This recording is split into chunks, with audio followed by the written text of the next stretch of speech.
Awesome. We'll go ahead and get started. Thanks everyone for taking some time to join us for Beanstalk University this week. So typically these are pretty open floor to talk about anything about Beanstalk. So a lot of times we're focused on the mechanics of Beanstalk and kind of how things work and asking Publius questions. But given a lot of the recent changes and Beanstalk Farms proposals that have come out recently, obviously want to spend as much time as necessary, kind of continuing to go into those things. So if you're new, check out the BFP 72 channel for some of the recent discussion about an upcoming proposal, which will likely go out some later today or tomorrow from Beanstalk Farms. So with that, would love to jump in. As always, please raise your hand in the town hall voice chat or drop a question in the town hall chat channel, and we can get started. So yeah, we'll go to a question from Harry, who's asking, are we at more than 20% commitments? So the short answer is no. The slightly longer answer is over the past week, I guess now it's a new week, but over the past 7 days or so, there's been significant progress on the ability to actually receive funds.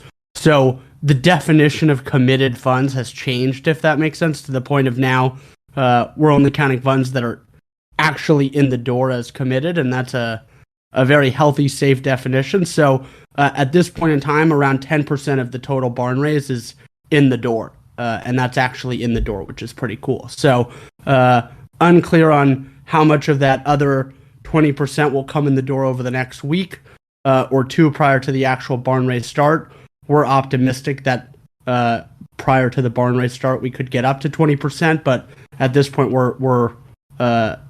are at 10%, which is pretty cool in terms of like in wallets or in bank accounts.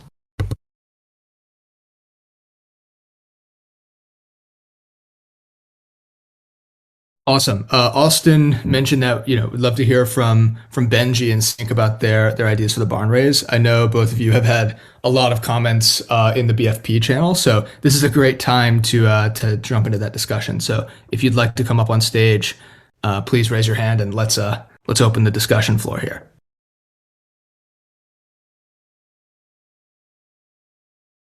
In the meantime, we'll go to J-Dubs, who asks, will the OTC commit be put in the barn raise all at once or over time?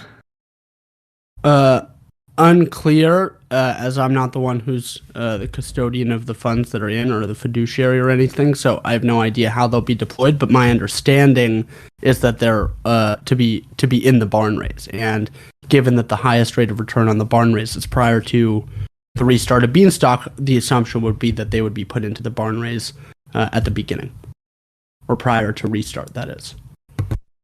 Awesome. Benji, I see you've raised your hand. I'm going to bring you up on stage. Let's jump in here. Just invited you. Hey guys, can you hear me? Yep. Cool. Happy to be here and answer anything regarding the proposal. If there's anything unclear or anything further to discuss, rather than what was already written down. Yeah, I mean, maybe for the sake of the audience here and those who are new or listening in, you want to give a quick summary of the discussion that's been going on. Yeah, I would try to verbally explain it. It might be there is like a little bit of detail, so hopefully I can make it as clear as possible. Not the best speaker, but let me try. So the idea is to basically scale the system in a symmetric manner. That we're preserving the pod rate, or basically we are scaling the debt that the system owns in comparison to how much liquidity we are able to raise. And the only objective to that is to basically preserve the healthiness or the attractiveness of Beanstalk, or its ability, better say, to attract lenders in the long term. And the proposal itself is basically scaling the pod line according to how much we can raise in the same manner that we are scaling the silo assets. So we are on board about honoring the obligations and not having anyone take a haircut, but in the same way that Beans will be unvested according to the amount that we can raise. The same way pod line can be dormant in some way, according to the percent that we can raise. So maybe that's not the best explanation, but that's basically how I would describe it. And Benji, just to clarify, because I didn't understand this, was part of your idea to also scale the weather by the vesting schedule, or that part I didn't understand? Yeah, so I think that, if we're basically raising, let's say 20% before we unpause, that means that the active pod line will be 140 million, right? Approximately pod line. It doesn't make much sense to offer 6,000 weather, right? Because if that is attractive when we have a 700 million line, why not scale the weather accordingly and offer like a much lower weather? That way we can decrease the debt. Sure. But before we get into the substance of it, just trying to understand the proposal. Assuming that you scale the weather based on the initial raise, what happens then? Let's look at the weather and break it into two parts, right? We have the original function of the weather, which honestly I'm not completely sure what's the exact formula, right? But the weather is designed to scale up and down according to the demand of soil, right? That's one thing that remains. What I'm suggesting is just adding a multiplier on top of that value, whatever it will be. The original formula will keep working, but we will scale it up and down also according to the overall scale of the system. Meaning that if we raise only 20% and the pod line is 20% of its original length, we can offer 20% of the original. But after the restart, if the vesting goes from 20% to 40%, are you suggesting that the weather scales with that, or that the weather just scale one time?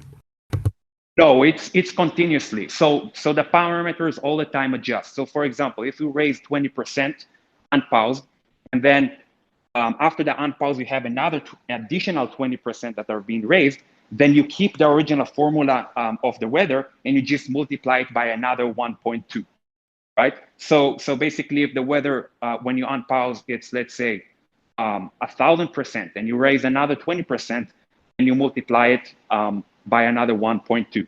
So the idea here is, if you, let's say, raise 100%, right, before you unpause, basically you're launching with the maximum weather, which is what you would do anyways.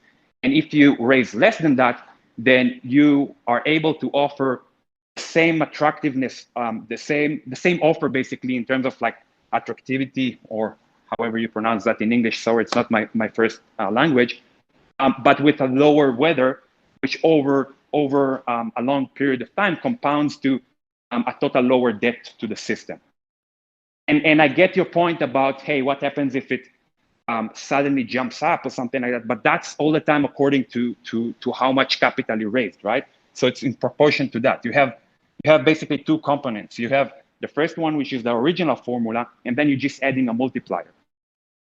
So if basically we're overpeg and we're minting, and the original formula of the weather will bring the weather down, and yeah, the weather can go down, and when we raise more, we multiply that new weather by the multiplier. So effectively, compared to the scale of the system, you're still lowering the weather. It's not like a runway only to the upside.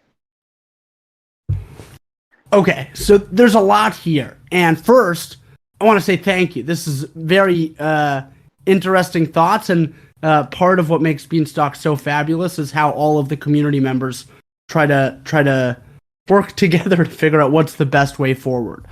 There's a couple specific points that you raised that I'd like to address. So first is the notion of scaling, what we were just talking about, scaling the weather based on the vesting schedule.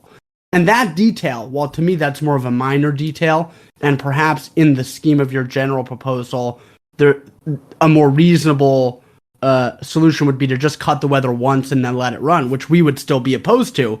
But the concept of scaling the weather over time with the vesting schedule thereby implying that the weather is guaranteed to increase over time as the debt level increases.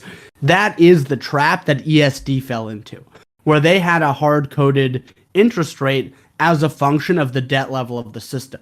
And as the debt level of the system increased, the interest rate you'd receive for lending to the system increased. Based on the way that the weather normally works and the percent that it goes up or down, which is pretty minimal, up to 3% a season, compared to the concept of scaling from 20% to 100% of, call it 6,000. So basically from a 12x return to a 60x return, that hard-coded return would basically crush the incentives behind lending to the protocol in the soil. So that point, I think that is a lot harder to wrap our heads around as being something that makes sense. But perhaps I think we should focus our discussion on the concept of preserving the pod rate with either a one-time haircut to the weather or no haircut to the weather. But the concept is that I think scaling the weather arbitrarily with the vesting schedule, that's very unattractive as a starting point. Yeah, I hear you on that. I'm not exactly familiar with ESD model, but the way I see it is you can only get a better price or a better price for the debt for Beanstalk. You cannot go worse than default. Why? Is because if you launch at the default weather, which is like 100% of where we stopped, then you're offering 6,000 anyway. So the idea is to try to offer less, not more than that. Sure, but frankly, Beanstalk really doesn't care what interest rate it has to pay. What it does care about is creating strong economic incentives such that there's an efficient market to lend to the protocol. And this particular rule suggestion of increasing the weather as more people lend to the protocol, that would not create an efficient market to lend to the protocol. Definitely not. That's been tried in practice and has failed. So I would try to understand why is that, because when you well, it's very clear, right? If I want to lend to Beanstalk right now, but this rule is in place, I'm incentivized to wait for someone else to lend to Beanstalk because the interest rate I'm going to receive is going to go up significantly. And in practice, go ahead. So that's where I think the missing part is, because you're scaling the pod line accordingly. So if that's the first in, first out. 100%. Yeah. This is the core Beanstalk debt mechanism, which is the first in, first out harvest schedule outweighs the marginal benefit of the weather increasing. But that only works if the weather increases a small amount, like 3%. If the weather's going to increase 10%, 50%, 100% over a couple of hours, that radically changes the value proposition of lending to Beanstalk. So the question, you're totally right. To some extent, the additional minting of beans or pods as the vesting happens will make the first in, first out even more emphasized. But at the same time, it's very unclear how that will balance with an exponentially increasing weather. And that's where we'd get very nervous. So Publius, you will not be able, weather will not be able to scale 50% up without the pod line scaling 50% up. That means that that's the whole problem. People will not get the same offer. It's not 50% though. It wouldn't be 50%. It would be 50% of the weather, which is 3,000%. Exactly. So if you that's a lot different than 50%.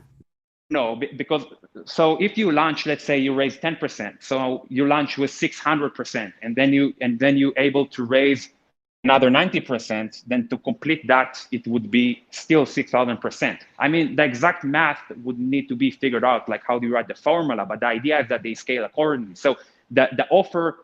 Wait, you're saying then the weather stays at 600% and doesn't go to 6,000%? No. What I'm trying to say is that, so basically you have two parts that need to be aligned, right? The spot in the pod line, like the place in the pod line, and the weather. So if you increase the spot in the pod line, the weather needs to increase accordingly, so the offer is attractive in the same way. That's the key. No, but the key is that can't happen. You can't write into a smart contract that if people lend to the protocol, the interest rate will go up. That is how you create a death spiral where no one wants to lend to the protocol. You can't do that. You cannot But do that. I would like to lend to the protocol because I will be much earlier in the line. True, Because if the no, weather that's goes up, not. I also need to wait more. So I'm not incentivized to wait until the weather will go I up. understand what you're saying, and with the first in, first out harvest schedule, that's something that Beanstalk does to minimize the effect there. But if you're gonna the whole point is that if the weather is hard coded to increase, that changes the calculus as opposed to normally you have no idea if the weather is going to increase or decrease. It may stay flat for a period of time while the pod line increases. So this is where there's a fundamental problem. No, well, I think that needs to be a function that will consider also the old formula. So the weather still goes up and down relatively to the demand of soil as usual. The other, like the additional part is only a multiplier on top of that. So let me just like ask you this way. Do you think that I will give you two basically offers and tell me what do you think is more attractive? To be getting 6,000% weather for being 100 in the line, position 100 in the line, or to get 3,000% weather, basically half, and being number 50 instead of 100. So, you know, you're basically getting the same return. And some would argue that the second offer is even more attractive because they get the money earlier, right? So they don't need like a long time horizon for their investment. You don't need to explain it to me. I understand why the first in, first out is more attractive. But the problem is, if you tell people, you know for a fact that you can wait and say, well, instead of this is the problem. Effectively, if you are hard coding the interest rate as a function of the vesting schedule, people know they can price well, but in practice it is only that, because the percentage change in the weather from it going up and down normally is going to be a very small fraction compared to this vesting schedule change. So in practice, the main point is the vesting. If you have that, people can price out in advance exactly where in the line they'd like to be at a given weather. Seriously, they can, because you can say, well, at 50% vested, this will be the pod rate. This will be, you can come up with a pretty rough guess. It wouldn't be a perfect guess, but you can come up with a pretty rough guess, and that's where the inefficiency comes in. You have people that want soil but are willing to wait for it for a different price, and that is where the inefficiency in the soil market comes from, and that's where you get into major problems with the model. If you have an inefficient soil market, you have real problems. So maybe Benji, in the spirit of continuing to have a fruitful discussion, maybe we can pivot to discussing the meatier point that you've raised, which is the concept of actually scaling the pod rate itself as opposed to the weather, right? And whether or independent of changes to the weather, whether or not to use the vesting schedule to affect the pod harvest. Do you want to talk about that and argue on that point at all, and make your arguments for why that makes sense first, or would you like us to go? Well, honestly, when I thought about it originally, I didn't think that the weather will stay constant if you change the pod line, because let's say we launch with only 10% raised and we do cut the pod line, right? Now it's super short and you're offering like a huge return. So I think it's a waste to sell, so much. But Beanstalk is okay with that for what it's worth. Like, Beanstalk doesn't care what interest rate it has to pay or pays. It only cares that there's demand for soil. And I'd actually probably make the argument, in general, Beanstalk is comfortable overpaying for soil. Like, the model itself will overpay for soil on average if it's working. Maybe you're right. I'm not completely sure about that. The only thing that I have in mind is that I want to survive years forward. And I know that the more we increase the debt, we're unlikely to be able to attract new lenders, because it will not be attractive enough for them if they don't believe that we will survive. So that's my only concern. This is a great point. This is the main point, right? And this is what we wanted to get to, but we did have a fun little discussion there on the weather. So the main point is whether, and just to summarize, Benji's suggestion is to have the pod line and the place in line that you will be when you lend to Beanstalk in soil be based on the vesting schedule. So if the protocol is 20% vested, then when you lend to the protocol, you will basically be placed at the equivalent of 20% in the pod line. So if the pod line was 700 million, your SO would go at 140 million, and the rest of the pod line would effectively get pushed back, which allows the opportunity to cut the pod line. So there's a couple issues that we see with it. Now, it's important to acknowledge Benji's point, which is very valid, that this would be a lower risk proposition to the lenders. And the concept is that the ability to cut the line in this way, in addition to cutting the line through the fertilizer, which gets paid out immediately, would de-risk lending to the protocol further from one perspective, particularly in the short term. And if the goal is just to have Beanstalk over the short term survive this rough patch and get back up and running, it is probably a safer strategy. Now, we'd make the argument if at some point, if you're doing the safer strategy, that's where the haircut makes sense. And if the community wants to generally move forward with a safer strategy that's lower risk in the short term, the haircut is what makes sense there. Now, another version of this without the haircut is to do this gradual increase in the pod line over time, but there's a couple problems with it. The first is that the pods, one of the main value propositions of pods is that you know exactly when you lend to the protocol when you will get paid back. And already the DAO is voting to devalue that promise to some extent through the issuance of Fertilizer, where if your pods were going to get paid out at a bean supply of X, that has now changed and is now higher than X. So there's already some devaluation of debt. But fundamentally, I think the problem that you run into when you start to add these, for a lack of a better word, cockamamie rules to the soil mechanism or to the pod line is that it really does start to compromise the long-term integrity of pods.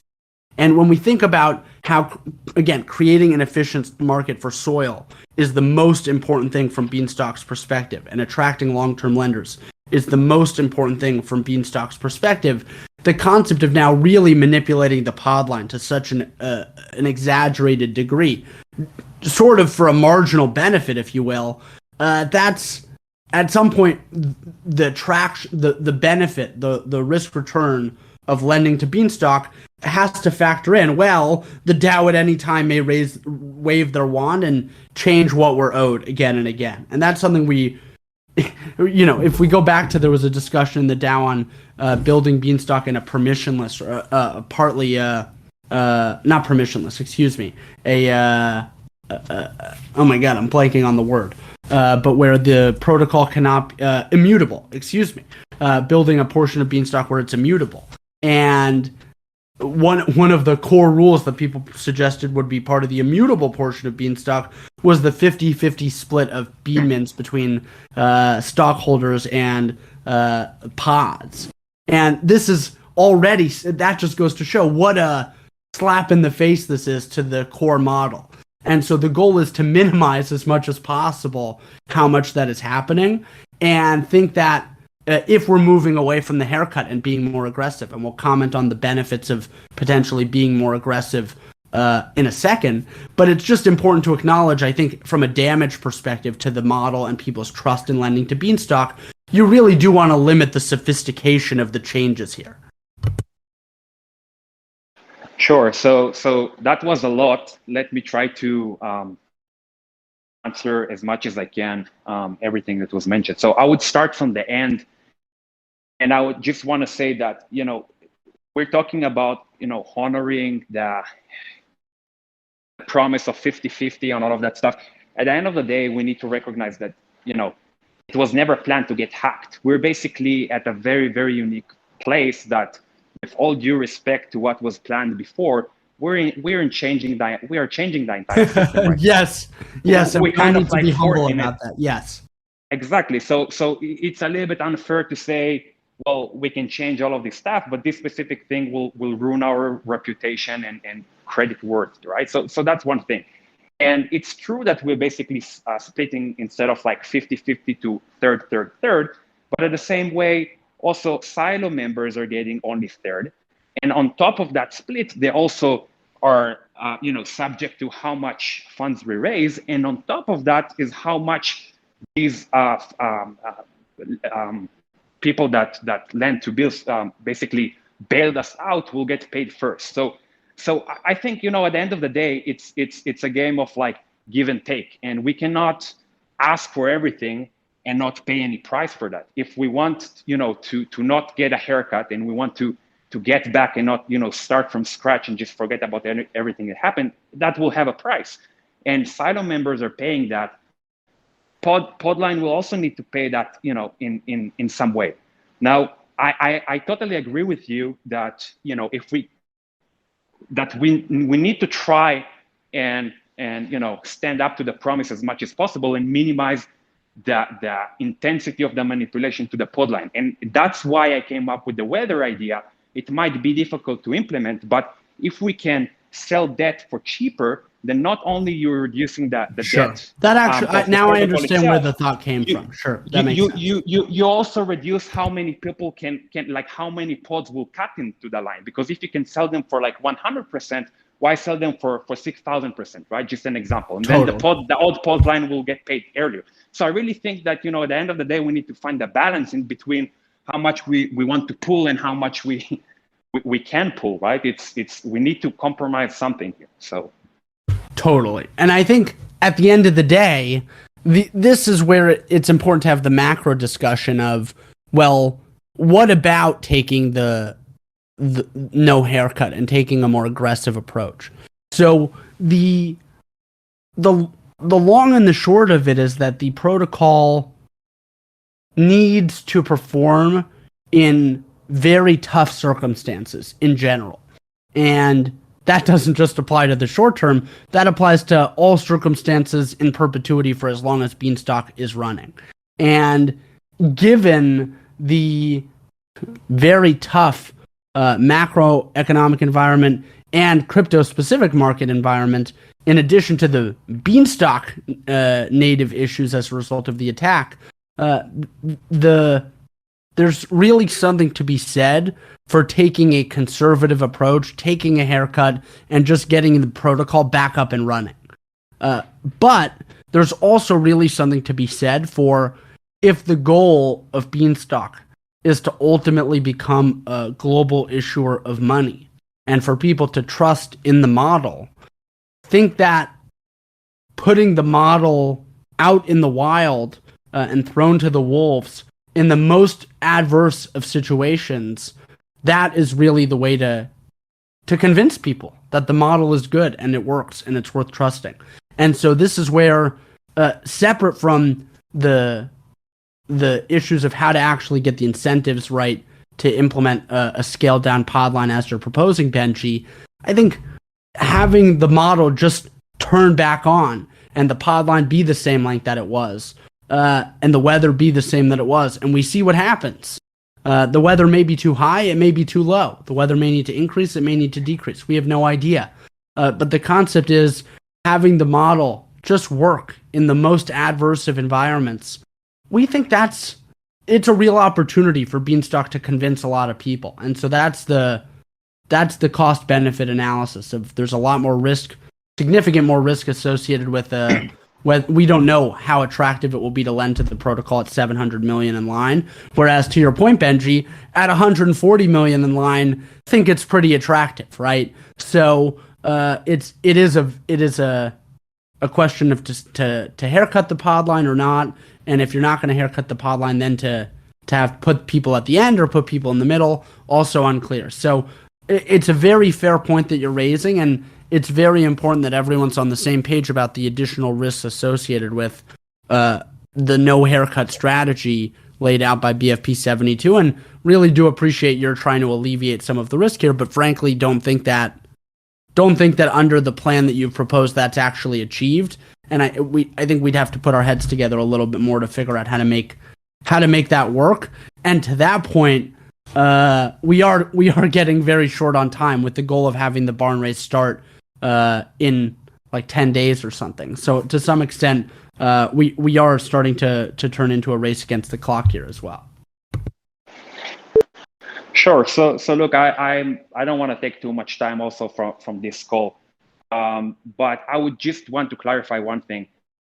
I am all against taking a haircut. If that was like not clear, when you say cutting the pod line, I don't see it like that. I'm heavily invested in Beanstalk, and I would hate to have a haircut, even though I think it might be beneficial for the health of the protocol long term. I think that if we raise only in the bank 10%, and we can potentially get a haircut of 90%, no matter how likely it is, I think the interest of all of us will drop 90% when we launch. So the way I look at it is not a haircut per se. It's a temporary haircut that allows the protocol to have higher chances surviving and easier, let's say, life in the short term, but still honors all of the obligation and all of the money that all of us lost together in the long term, and allowing it, at the end of the day, it doesn't matter how much aggressive we want to be, or how much we want to show off, or how much we want to preserve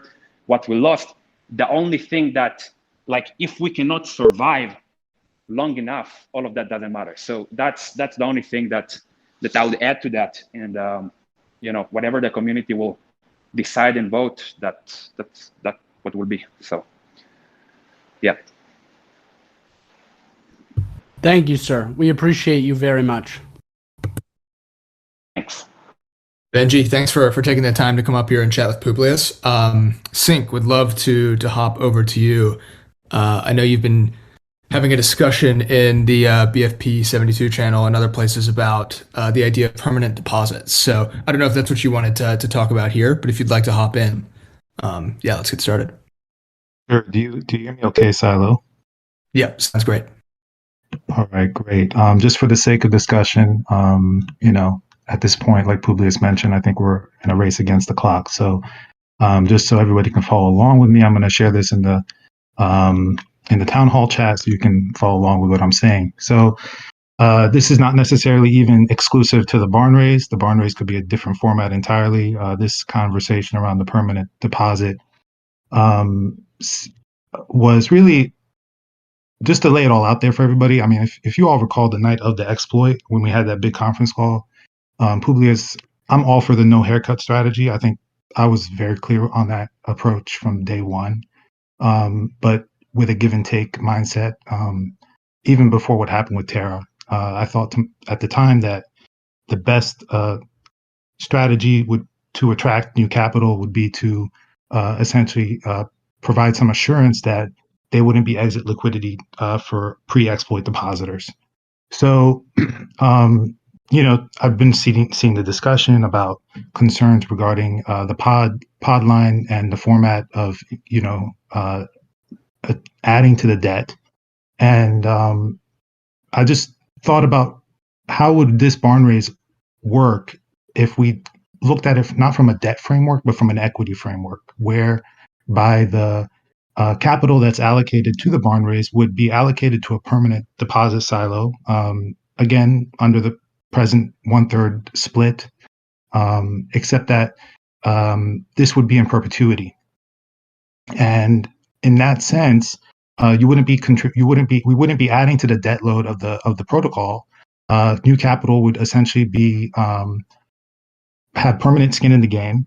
They would have voting power. So the kind of catch to this is that pre-exploit silo depositors would lose 50% of their voting power, but in exchange, we would get not just potentially more interest from outside capital, but pre-exploit depositors would not be precluded from participating in the permanent deposit silo, such that new capital over time would also be diluted in that. So, this is just something I've been thinking about, again, in broad terms, instead of looking at the barn race from a debt framework, from an equity framework, just the thoughts on that. And, we've been having this discussion in economics primarily because I don't want to derail what's being discussed in BF 72. if the barn raise format is proceeding as it is, that's no problem. I think a permanent deposit silo, that idea is still of interest to some community members, potentially even after barn raise capital were to be paid under a debt framework. So just wanted to kind of touch on that and see what you might have had to say about that. So, lots of thoughts. The first one is, as we've discussed many times, our initial inclination is that permanent deposits are not attractive at the protocol level, in the sense that one of the core principles of Beanstalk is that Beanstalk doesn't take any market actions. So if the people don't own the liquidity, if the deposits are permanently owned by the protocol, and people then just own stock permanently, that's not really necessarily the relationship that Beanstalk wants to have with its DAO members, per se. One of the key differentiators between Beanstalk and other protocols is that the members of the DAO at all points in time need to have skin in the game, exposed to the stablecoin itself. And the stablecoin and the exposure to the stablecoin is what entitles people to participation in the DAO. You can't participate in the DAO unless you have exposure to the stablecoin. Now, that's lessened to some extent when stock goes liquid, but if people are selling their stock on top of their deposits, that actually creates the stickiness that is very similar to permanence without having it at the protocol level. Now, with regards to other protocols building something permanent, like the protocols built on top of Beanstalk have a permanent deposit, that may make more sense than to do it at the protocol level, if that makes sense. Now, if we take a step back and think about your comments on thinking about things from an equity perspective as opposed to a debt perspective, in general, what makes Beanstalk so unique is that it's a debt-first protocol. And we would push back on the concept of leaning into its equity side to recover from the attack, given that the core, and this goes back to what we were discussing with Benji, the core thing underpinning the long-term success of Beanstalk is people's willingness to lend to the protocol. And so ultimately the attraction of the debt and the proof of concept of how attractive Beanstalk's debt is and how Beanstalk is able to return the bean price to its peg in all situations through its credit, that's really the thing to focus on, or to use this opportunity to highlight from a model perspective. So think in both at the micro level, there's something wrong with permanent deposits at the Beanstalk protocol layer, although we have been thinking about it a lot more recently, and if anything, are less compelled now than we have been in the past on how important or how permanent deposits may play into Beanstalk, but still feel like that's probably not the case at the moment. Don't have any fully fleshed out thoughts to share at the moment, but have just been, this is stuff, per your comments, Incubate, we think about endlessly as well. So, at the moment, though, don't think it makes sense for within the barn raise context or for Beanstalk, but who knows what the future holds. Okay, yeah, great. And just to be clear, this is all a thought exercise. I just want to throw that out there. And with regards to the idea of this being protocol and liquidity, I wouldn't see it as that. It would be more so as if a user deposited to a liquidity pool and lost the keys to their wallet. And, that is more explained in the economics channel. For those that are interested, feel free to participate. But the question is about convert, right? How does convert work? So that's a good question. I don't know if it would be feasible between the silos or within the permanent deposit silo. I would imagine we would want to encourage it from the withdrawable silo to the permanent silo. I'm just not a developer, so I can't speak to what technical limitations there may be. Additionally, with a permanent deposit silo, there would be no need for seeds. You would get, I guess, something. But I'm just saying, who converts? Like convert is one of the most important parts of Beanstalk. The withdrawable deposit silo. So that's why under my thought process, and I think also to DeFi Chad's discussion, we were So having the with permanent Satoshi. deposits could not be converted. Yeah, that's unattractive. I think we'd have to figure out a way to incentivize people, even if they have a permanent deposit, to convert. Yeah, I don't even know if that's technically possible. If it is, and by all means, Anything's possible. Okay, yeah. So you could just have a deposit without a withdraw function, or something like that. Right. There's ways to implement it. That's not the issue. The question is whether you want to do it. Right. So to the technical points, I'll defer to developers on that. But yeah, thank you for taking the time to speak on this. And I just wanted to give others an opportunity because we look like we have about 15 minutes left here. So thanks, everybody. Zink, thanks as always for jumping up. Awesome. Well, as a reminder to everybody here, feel free to raise your hand if you'd also like to hop up on stage and discuss something here. I'm going to move back to the chat and try to catch up on where I was previously with some questions. So let's see.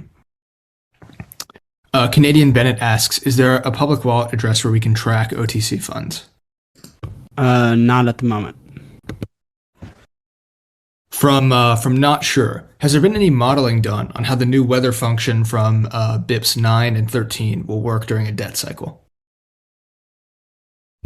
Not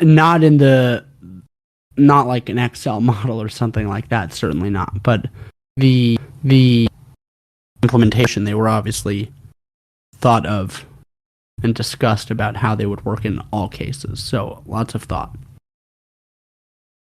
But in general, the approach to building Beanstalk has not been one of building Excel models and such, or any sort of models. And I'm using Excel models to be kind of obnoxious as to the usefulness of the models in this case, because ultimately the main question is what's the demand to lend to the protocol and what's the demand for beans, and that's impossible to model at this point in time.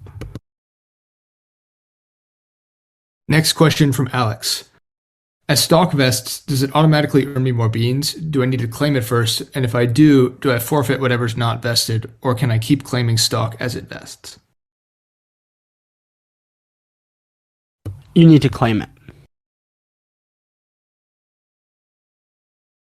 And to add on to that, Alex, as you claim, you're not forfeiting the remaining Stalk. So as more of it becomes vested, you can claim additional Stalk.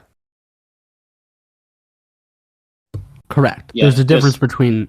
Oh, go ahead, Austin. I was just going to say, just to drive the point home, there isn't any notion of forfeiting when it comes to Stalk and seeds.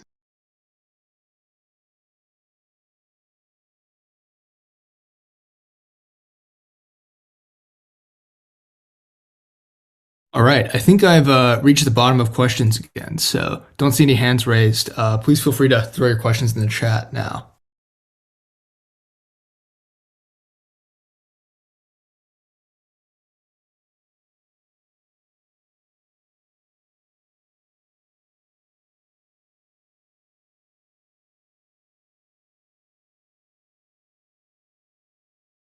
Manifold, I don't know if you're at a place where you can hop up on stage, but if you'd like to hop up and mention, your comment about root and longer term locked silo deposits, please feel free to hop on up. Hey guys, can you hear me?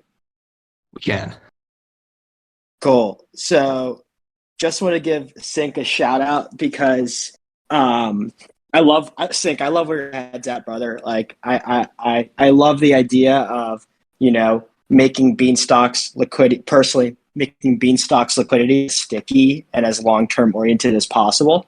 And I think as Publius alluded to, there could be an opportunity for protocols building on top of Beanstalk to do this if it's difficult at like the protocol native level. And so, totally align with that. And one of the thoughts we're kind of spitballing and working through at Root is, how can we kind of contribute to Beanstalk's, silo liquidity and its stickiness, and kind of add another layer of long-term oriented capital on top of already what we think is like really, really innovative incentives at the silo level. And so with Root, you can imagine a world where, if there's, rates, if let's say Root has a rate swap marketplace, right, where, Sync, just talking to you directly, let's say you want to lock in the fixed yield with your silo deposit, right? And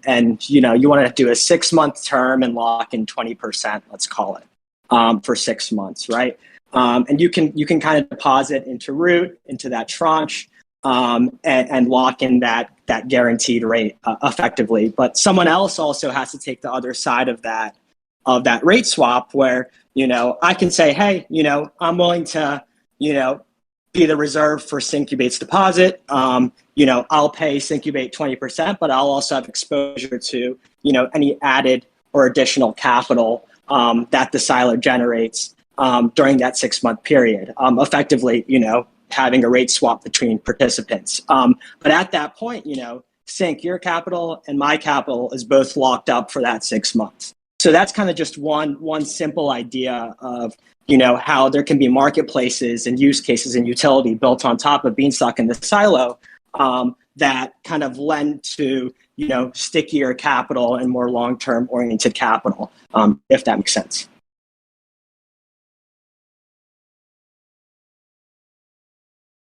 Awesome.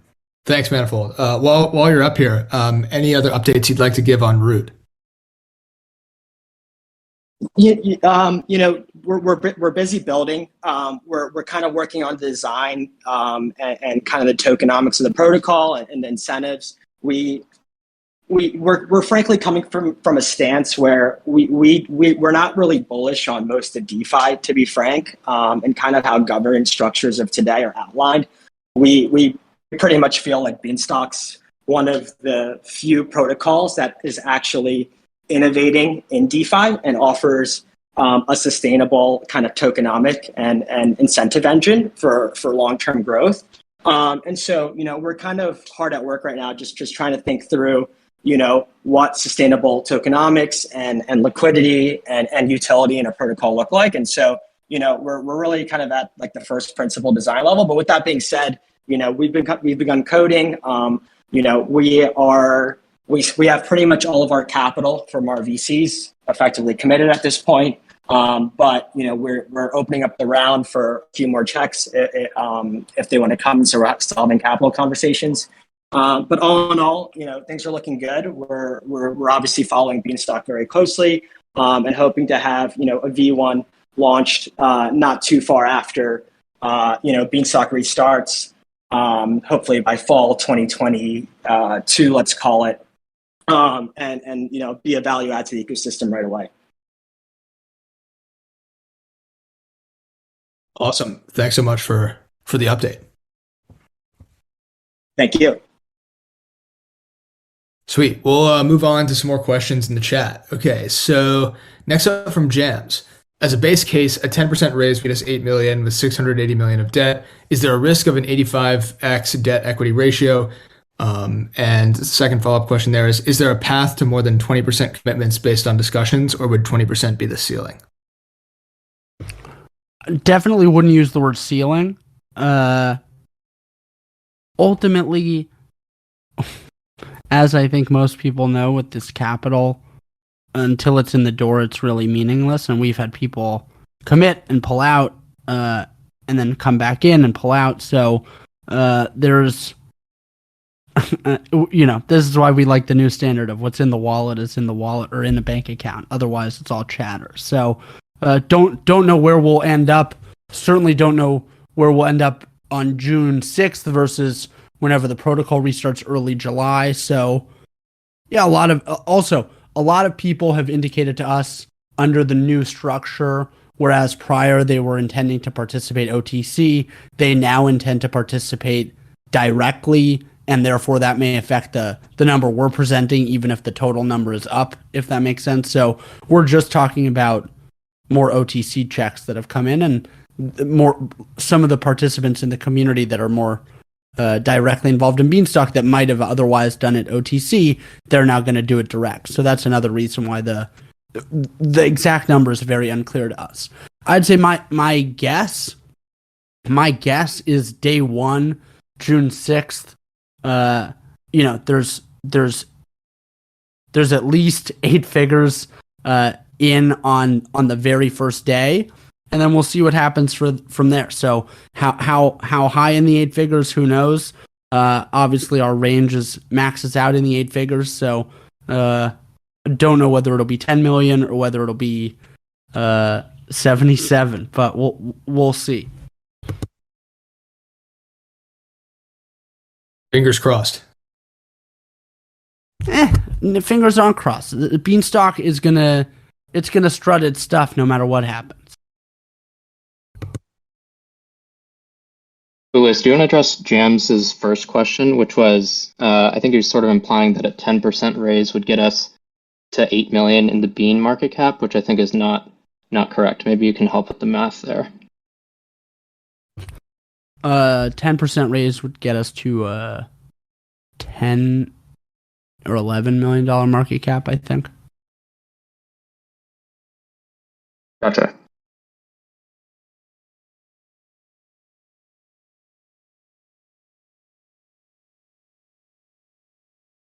But I guess if you're talking about equity as he's defining it, because it's really BDV in the silo, at 10%, you'd be at, call it 20 mil in the silo, which still isn't great though.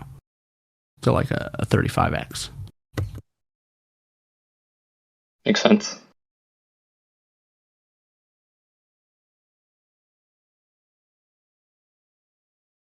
Awesome. We've got a few minutes left here. Any other questions? Let's see. We've got a hand from NPS. NPS, I'm going to invite you up to speak. Hello. Can you hear me? Yes. Okay. Can you talk about risks of investing in the bond raise? What are the risks if somebody decides to put money for that? Well, sure. There's endless risks, frankly. And given the novel nature of Beanstalk, given the novel nature of the Beanstalk governance model when it relaunches with a community-run multi-sig, and whenever it eventually moves back to on-chain governance, given the change in its economic model, basically everything about Beanstalk is uncertain at the moment. And as is the case with basically every other cryptocurrency, there's a chance that any money that goes into it goes to zero. Any money that was in Beanstalk is currently worth zero. So that's the risk is total loss of funds. And it's very important that everyone recognizes that this is a highly risky protocol. And Beanstalk is an experiment. This is something I think anyone who's been listening to this call should be aware of. No one knows the right answers here. We're all working to figure them out. And if collectively we get it wrong, then likely this is a zero. And so in short, the risks are infinite. And it's a highly uncertain environment that Beanstalk operates in from a million different perspectives. So is it possible that somebody may not be really available to lend to the protocol at a later time when the bean is traded below $1? Can you repeat that? So can there be a scenario at a later point in time that nobody is ready to lend to the protocol to basically bring the value of bean back to $1 if it is unpegged? Oh, for sure. And that is, in many ways, that's both from a short-term perspective, how the bean price depegs, and over a long time horizon, how Beanstalk enters a death spiral. So there have been multiple periods of time in Beanstalk's history where there has not been demand for soil to lend to the protocol, and that has resulted in the bean price depegging. If there was a permanent period where there was no demand for soil, that is, in a credit-based model, the equivalent of dying. So that's very possible that happens, given that there is no lender of last resort in the Beanstalk ecosystem, and it purely relies on market participants, and there's no guarantee of who or at what rate people will be willing to lend to the protocol, or whether that rate will be sustainable. Okay, thank you. Awesome. Thank you, NPS. I'll move back to some questions from chat here. Let's see. All right, from the Guilfoyle, asking for a follow-up on Jam's question. Is it a problem for Beanstalk if the market cap to debt ratio is too high? Well, this is where the whole risk comes from in terms of not taking a haircut. And I would make the argument that whether or not you have Neurovirus, you're cracking us up. That's funny stuff. I would make the argument that this is where the opportunity for Beanstalk to prove itself really comes from. Despite the large outstanding debt, whether or not Beanstalk can survive, attract lenders, and return the price to the peg, even in such difficult circumstances, that really is the main question. And I would just note that from my perspective, given that this is the first time the protocol will likely face these types of change and closer to a bear market circumstance with Convert Live, very excited to see how the protocol plays out. And so the point is, if Beanstalk works, I think we're all inclined to figure that out sooner rather than later. And so this goes to the core principle of throwing Beanstalk to the wolves, and a crazy high market cap to debt ratio, that is very much the wolves. Now, there is a little bit of wiggle room thanks to the fact that Beanstalk did deleverage pretty significantly in the couple of weeks prior to the attack, but nonetheless, that is where the risk comes from. That's what people need to be evaluating.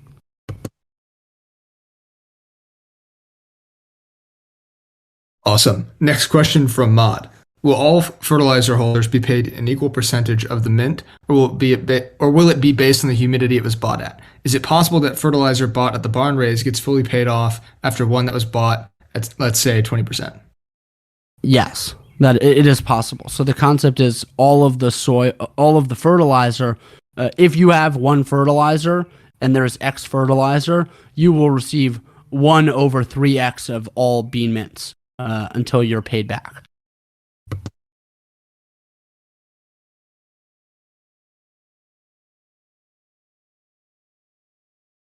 Okay, I think we've reached through all the questions, and we're about at time here. So thanks everyone for spending some time with us going through this tonight. Publius, any last comments you'd like to throw out here before we head out? Yeah, I would just restate that we don't know what the right course of action here is. It's very clear that a haircut is a lower risk action in the short term. What that means for the long-term success of Beanstalk is unclear, but the same can be said for the higher risk option of a no haircut. To Benji's idea of having the pod line scale, it's a very compelling idea and would have to think more about it, but we are kind of in a race against time here, and so there is endless, as we all know, there's endless improvements to Beanstalk that can be made, as well as to the barn raise structure. And so we do need to pick and choose on what are the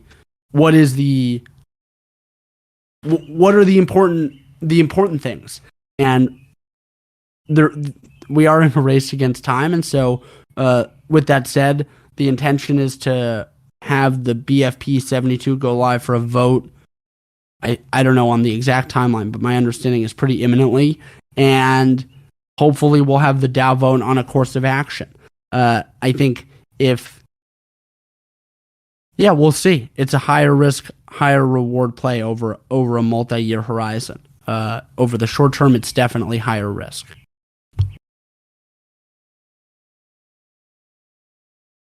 Awesome. All right. Thanks so much, everyone, for joining. In terms of keeping an eye out for the BFP, we will certainly post it all over Discord as soon as it's out, but I believe you can expect it in announcements amongst other places. So keep your eyes peeled, and we will see you guys for the DAO meeting on Thursday.